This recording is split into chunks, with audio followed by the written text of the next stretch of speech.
Hey everyone, in this video we will read about the poem To Wind. Okay, so in this we will learn how can we make friend with wind. Okay, this poem is written by Subramanya Bharati. Okay, so in the first stanza, the writer, the poet is requesting to the wind that please wind come softly. Okay थोड़ा धीरे चलो, इतना तेज़ मत चलो कि तुम हमारे घर में मतलब है ना घर में तोड़ फोड़ कर दो, इतना तेज़ मत चलो. Okay don't break the shutters of the window. जो खिड़कियों की जो शटर होती है ना, जब आपने मूवीज़ में देखा होगा कि जैसे ही बहुत ही बुरी वाली हवा चलती है, एकदम तेज़ हवा चलती है तो एकदम खटपट खटपट खटपट वो आवाज़ आती है ना, तो वो टूट जाते हैं शटर्स, वो कुंडी. ओके तो वो बोल रहा है कि विंड थोड़ा धीरे चलो. Okay don't break the shutters of the window. ये जो खिड़कियाँ हैं ना, उन्हें उनके शटर्स को, कुंडी को मत तोड़ो. Don't scatter the papers. और आपको पता है ना, जब कभी भी बहुत ही तेज़ हवा चल रही होगी, विंड चल रही होगी, तब सारे पेपर्स होते हैं ना वो बिखर जाते हैं. ओके सारे पेपर्स बिखर जाते हैं, बहुत डिस्ट्रॉय होता है जब कभी भी अगर तेज़ तूफ़ान या विंड चलती है तो. ओके मतलब don't break the shutters of the window. खिड़कियों को मत तोड़ो, खिड़कियों की जो कुंडी होती है उसे मत तोड़ो और पेपरों को मत फैलाओ. Okay don't throw down the books on the shelf. आपने ये भी मूवीज़ वगैरह में देखा होगा कि जैसे हवा चलती है तो पता है क्या होता है, जो शेल्फ के ऊपर बुक्स रखी हुई होती है वो फटाफट नीचे गिरने स्टार्ट हो जाती है ना. तो क्या होता है, वो वही रिक्वेस्ट कर रहा है कि विंड थोड़ा धीरे चलो. Don't break the shutters of the window. Window के शटर्स को मत तोड़ो. Don't scatter the papers. जो पेपर्स हैं उन्हें मत फैलाओ. स्कैटर का मतलब होता है फैलाना. ओके पेपर्स को मत फैलाओ. Don't throw down the books on the shelf. Shelf से बुकों को मत गिराओ. There look what you did. There देखो, वहाँ देखो तुमने क्या किया. क्यों थ्रू देम ऑल डाउन. तुमने उन सबको नीचे गिरा दिया, सारी बुक्स को तुमने नीचे गिरा दिया. You tore the pages of the book. Tore का मतलब होता है, ये टीयर की सेकंड फॉर्म होती है. टोर का मतलब होता है फाड़ देना. ओके तो तुमने क्या करा, तुमने बुक्स के पेजेस को फाड़ दिया.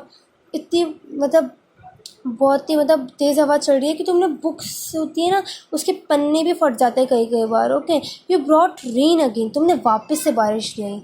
अब हवा चलेगी तो आपने देखा होगा, हवा चलती है बहुत तेज़ तो बारिश आ जाती है, कभी कभी तूफ़ान आ जाता है. Okay you are very clever at poking fun at weekends. Okay poking fun का मतलब होता है मजाक उड़ाना, यानी you are very clever. Wind को बोल रहा है कि तुम बहुत चालाक हो, है ना. तुम मतलब पोकिंग फन यानी मजाक उड़ाती हो वीकलिंग्स, कमज़ोरों का.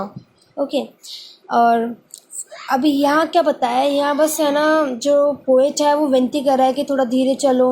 ओके विंडोज़ के शटर्स को मत तोड़ो, पेपर्स को मत फैलाओ, शेल्फ से बुक को मत गिराओ. ओके और कॉपी किताबों को नीचे मत गिराओ. ओके और पेजेस को मत फाड़ो. तुम वापस से रेन ले आई. ओके और फिर बोल रहा है कि तुम बहुत ही है ना चालाक हो, तुम है ना मजाक उड़ाने में तुम्हें मज़ा आता है कमज़ोरों का. ओके अब हम आगे पढ़ेंगे. Frail crumbling house. फ्रेल का मतलब होता है वीक, कमज़ोर. क्रम्बलिंग का मतलब डिस्ट्रॉय कर देना, चकनाचूर या तोड़ फोड़ कर देना, यानी तुम कमज़ोर घरों को चकनाचूर कर देते हो, तोड़ देते हो. ओके क्रम्बलिंग डोर्स यानी तुम दरवाज़ों को चकनाचूर कर देते हो. Crumbling rafters. राफ्टर्स क्या होता है, जो आप पिलर्स होते हैं ना, घर में पिलर्स होते हैं छत को सपोर्ट देने के लिए.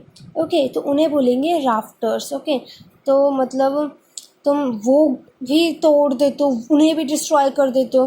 तुम वुड का यहाँ मतलब क्या मीनिंग है, वुड का मतलब होता है जंगल. ओके जंगल यानी फॉरेस्ट. तुम क्या करते हो, तुम पूरे फॉरेस्ट को डिस्ट्रॉय कर देती हो. ओके लकड़ी वकड़ी टूट जाती है ना. और क्रम्बलिंग बॉडीज़ का मतलब है ह्यूमन, है ना. अगर कभी कुछ ऐसा हो जाता है कि किसी की डेथ हो जाती है तो क्या होता है ना, लोग एकदम चकनाचूर एकदम हो जाते हैं ना, एकदम फील एकदम अजीब सा होता है. तो वही बोल रहा है तुम है ना, मतलब वैसे भी कोई तूफ़ान में तुम बॉडीज़ को भी क्रम्बल कर देती हो, यानी कोई विंड ने कुछ किया होगा. मतलब एग्जाम्पल देती हूँ, जैसे कि विंड बहुत तेज़ चली, उसने आपका घर वर सब तोड़ दिया तो क्या होगा. एक टाइप से आपको बहुत दुख होगा ना, तो ये बोल रहा है कि तुम बॉडीज़ को भी क्रम्बल कर देते हो, इतना मतलब दुख देते हो कि लोग भी एक टाइप से डिस्ट्रॉय हो जाते हैं अपने अंदर। अब किसी का घर टूट जाएगा, उसने इतनी मेहनत से बनाया, तो एक टाइप से दुख तो होगा ही ना। क्रम्बलिंग लाइफ, तुम जीवन को चकनाचूर कर देती हो। क्रम्बलिंग हर्ट्स, तुम दिलों को भी डिस्ट्रॉय कर देती हो। Okay, the wind god winnows and crushes them all. Winnows का अर्थ क्या होता है? विनोज का रियल मीनिंग तो होता है, जो अनाज होता है ना, गेहूँ, गेहूँ के ऊपर एक छिलका होता है, तो क्या होता है, वो गेहूँ को ऊपर से ऐसे बरसाते हैं। ओके, और हवा चलती है तो जो छिलका होता है वो तो उड़ जाता है, और जो बाहरी जो गेहूँ होता है ना, वो नीचे आके गिर जाते हैं। लेकिन यहाँ पता है क्या बोला है विनोज को? जो विंड गॉड है, पवन देव हैं, वो विनोज यानी सेपरेट कर देते हैं। सेपरेट किसे करते हैं? वीक यूनिट को सेपरेट कर देते हैं, और जो वीक यानी कमज़ोरों को सेपरेट कर देते हैं, और जो स्ट्रॉन्ग होते हैं ना, स्ट्रॉन्ग जैसे कि गेहूं का तना भारी होता है तो वो नीचे आ जाता है ना, तो स्ट्रॉन्ग ही एग्जिस्ट कर पाते हैं। और क्रशेस देम ऑल यानी डिस्ट्रॉय कर देते हैं। विंड गॉड सेपरेट कर देते हैं और एक टाइप से डिस्ट्रॉय कर देते हैं सबको। ओके, तो he want to what to tell him. अभी आइए बात। ओके, क्या बोला है कि ही वॉन्ट टू डू यानी वो नहीं करेंगे जो तुम उन्हें कहोगे। अभी हमने इतनी रिक्वेस्ट करी कि ये प्लीज़ थोड़ा धीरे चलो, ये मत करो, वो मत करो, लेकिन हम बोलेंगे ना तो हमारी बात तो मानने से रहे। तो लेट्स बिल्ड स्ट्रॉन्ग होम्स। तो चलो आओ। ओके, क्या करो, आओ और स्ट्रॉन्ग होम्स बनाते हैं। ओके, पक्के घर बनाते हैं। ओके, बिकॉज पक्के घर बनाते हैं। Let's join the doors family. Okay, दरवाज़ों को कस के बंद करो। Practice to film the body, body को मजबूत बनाओ। Make the heart steadfast, heart दिल को मजबूत बनाओ। ओके, बिकॉज वो नहीं करेंगे जो हम उन्हें कहेंगे, तो क्यों ना हम ही स्ट्रॉन्ग बन जाएं। Do this and the wind will be friend with us, है ना। यहाँ देखो, यहाँ लिख रखा है ना, how can we make friend with it. Wind से हम कैसे फ्रेंड बने? तो अगर हम ये सब करेंगे ना, तो हम विंड के फ्रेंड बन जाएंगे। ओके, विंड फ्रेंड क्या होता है? फ्रेंड से यहाँ क्या तात्पर्य है कि फ्रेंड, हमें कोई भी रियल फ्रेंड्स होते हैं वो हमें कभी भी नुकसान नहीं पहुँचाते। तो अगर हम स्ट्रॉन्ग होम से बुलाएंगे तो कैसे तोड़ेगी हर हाउस को? ओके, तो एक टाइप से वो हमारी फ्रेंड ही हो गई। ओके, अब ये बहुत ही अच्छी लाइन कही है, इसे आप अंडरलाइन कर लीजिए। The wind blows out weak fires. जो विंड है ना, वो बुझा देती है कमज़ोर आगों को। अगर आप माचिस की तीली जलाओगे और उसे क्या करोगे, हवा में रखोगे, पंखे के नीचे रखोगे ना, तो भी वो बुझ जाएगी। ओके, और क्या बोला? He makes strong fires roar and flourish. लेकिन वो जो मजबूत आग होती है ना, एकदम स्ट्रॉन्ग फायर्स, उसे और बढ़ाता है और फ्लरिश करता है। आपने देखा होगा, चूल्हे होते हैं, ओके, उसके अंदर स्ट्रॉन्ग होता है, मतलब एक टाइप से वो फायर स्ट्रॉन्ग है। उसे हम हल्की से ऐसे फूकनी होती है, उससे ऐसे फू ऐसे हवा देते हैं ना, तो क्या होती है, अचानक से एकदम दहक होती है। ओके, रोर फ्लरिश हो जाती है। ओके, तो कमज़ोर फायर्स को तो वो बुझा देता है, लेकिन स्ट्रॉन्ग फायर को वो और बढ़ाता है।